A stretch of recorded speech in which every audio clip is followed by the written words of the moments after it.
Governor Samuel Tunai and Cabinet Administrative Secretary for Petroleum John Mosonik are the ones leading the committee organizing the burial of the late governor.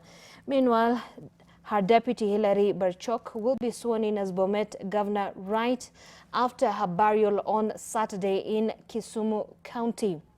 There you have it, the pictures there, of course, what is happening, and the mass will be starting any moment from now. And even though Laboso's home was inaccessible to the public, the few people we were able to talk to gave us a glimpse of some of the preparations were underway inside the compound in Koru in Kisumu, of course, where the burial will be happening on Saturday.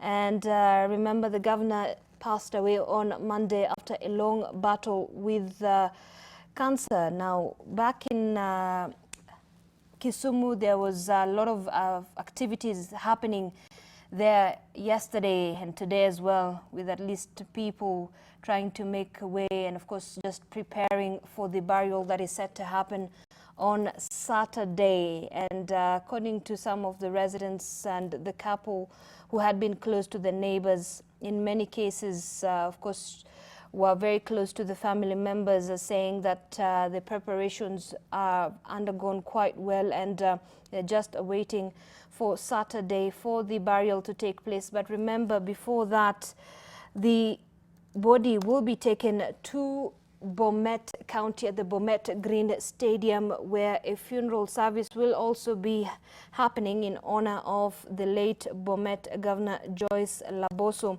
We have our Leila Mohammed on standby, bringing us more details of what is happening at the All Saints Cathedral here in Nairobi. And the Requiem Mass is about to begin. Everybody is seated at this point. You can see that a number of people have arrived, a lot of high-profile politicians, leaders, governors, MCAs, senators, who've been able to come to the Requiem Mass, of course, to honor and remember the late Joyce Laboso. She died at the age of 59, and she was serving as the second governor of Bomet County from 2017 until her death on the 29th of July. That was on Monday this week. Well, the late Bomet Governor Joyce Laboso was married to Dr. Edwin Abonyo and had 3 sons. In 2008, though, she dropped her husband's name and reverted back to Laboso because her marital status to a man from another community was seen, or rather provided ammunition to her political detractors to degrade her in her political journey. Remember, Joyce Laboso was elected to Parliament to represent Sotik constituency in a by-election that was held on the 25th of September 2008. She succeeded her sister Lorna Laboso, who died in a plane crash.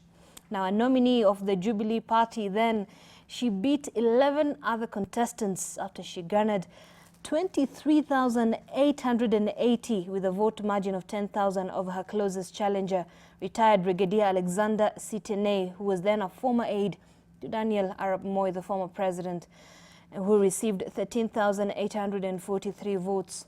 She was also the ACP co-president of the ACP-EU Joint Parliamentary Assembly. Dr. Joyce Laboso, the late, also worked as a lecturer in the Department of Language and Linguistics at Egerton University and served as a commissioner of the National Commission on Gender and Development. She was also one of the 3 first female governors in Kenya, along with Kitui County Governor Charity Ngilu and Kirinyaga County Governor Anne Waiguru. Laboso, remember, beat Isaac Ruto, the incumbent who had joined NASA coalition. Ruto later conceded defeat in public. The late Laboso, like I said, died from cancer on the 29th of July 2019 due to cancer, and that was on Monday this week. Her Requiem Mass is happening at the All Saints Cathedral, and a lot is happening there, a flurry of activities. Leila Mohammed will be joining her in just a moment to give us more details and a glimpse of exactly what is happening on the ground there. Remember, her body has just been taken from the Lee Funeral Home a few moments ago, has already arrived at the All Saints Cathedral for the funeral service, and of course that is expected to happen to start any moment from now. Later on, the body will be flown to Bomet County, where a service as well will be happening at the Bomet Green Stadium. And then later on, the body will be taken into Koru in Kisumu County, where the burial will be happening. And immediately after her burial, her deputy, Hillary, will be sworn in as governor of Bomet. Now, the Bomet governor, Joyce Laboso, the late, had taken a 1-month sick leave to travel to the United Kingdom for treatment. It was yet to be established at that point what the governor was suffering from after being put out of the public limelight for close to 2 months. The leave was announced by her Director of Communication, Ezra Kirui, who said the Deputy Governor, Hilary Barchok, will be able to hold brief for her. And Laboso, remember, lastly appeared in Tembo in Sotiko on May 3rd when she launched a new bulldozer. That was the last time that she appeared in public before her treatment, when she went to the United Kingdom for treatment. Now, a lot of speculations had come out about her condition, but later on, after her demise, that's when we learned that she was suffering and she was diagnosed with cancer. And this has been a major hit to the people of Bomet and the country at large. And just going back there, we can see some of the governors there. Kirinyaga Governor Anne Waiguru there mourning at the Requiem Mass. A lot of leaders there, politicians from across the divide, who have gathered to give their last respects to the late Bomet Governor Joyce Laboso.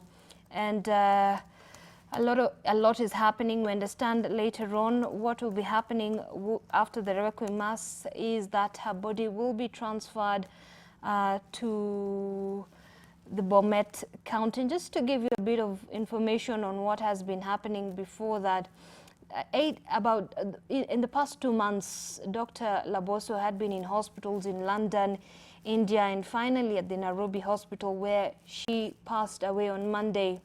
Now, Laboso had been moved from the intensive care unit to the high dependency unit, where she was requested to be allowed to go rest at home, but her family members are said to have suggested that she needed to be in hospital, and that's why on Monday, the July 22nd, she was moved to the general